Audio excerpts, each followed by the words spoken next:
10 жасар жапон баласы жол апатына ұшырап, сол қолынан айырылыпты. Алайда оның үлкен арманы бар еді, ол болашақта мықты дзюдо шебері болуды армандайтын. Қолынан айырылғаннан кейін бұл арманы орындалмайтындай көрінеді.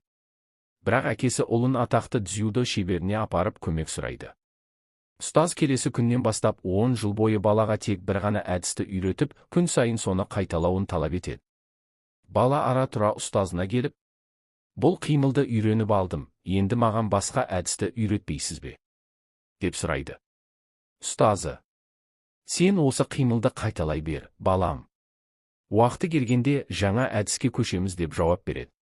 Осылайша 2 жыл, 3 жыл, 5 жыл өтеді.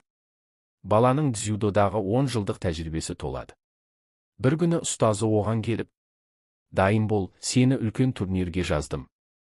Ертең жекпе-жекке шығасың" дейді. Жас жігіт таңғалады. Оның бір қолы жоқ, және дзюдода білетін жалғыз әдісі бар. Турнирге атақты дзюдошылар қатысатынын біліп, ешқандай мүмкіндігім жоқ деп ойлайды, бірақ ұстазына деген құрметінен үнсіз келіседі. Бірінші жекпе-жек басталады. Ол өзіне үйретілген жалғыз әдісті қолданып, жеңіске жетеді. Содан кейін екінші, үшінші жекпе-жек, ширек финал, жартылай финал, бәрінде жеңіске жетеді. Кезек финалға келеді. Күрес басталып, ол тағы да сол жалғыз әдісін қолданады. Қарсыласын жеңіп, чемпион атанады. Кубокты алған соң, ұстазына жүгіріп келіп, "Ұстаз, бұл қалай болды? Менің бір қолым жоқ, білетінім жалғыз әдіс. Қалайша жеңдім?" деп сұрайды. Сонда ұстазы: "Сен осы әдісті 10 жыл бойы қайталадың. Оны сенен артық ешкім жасай алмайды. Бұл бірінші себеп. Ал екіншісі, бұл әдіске қарсы жалғыз қорғаныс бар.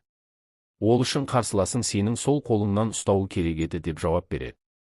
Ғибрат: кейде біз өзімізді әлсіз, өзгеден кем санаймыз, бірақ сол әлсіздігіміз, кемшілігіміз біздің ең үлкен күшімізге айналуы мүмкін.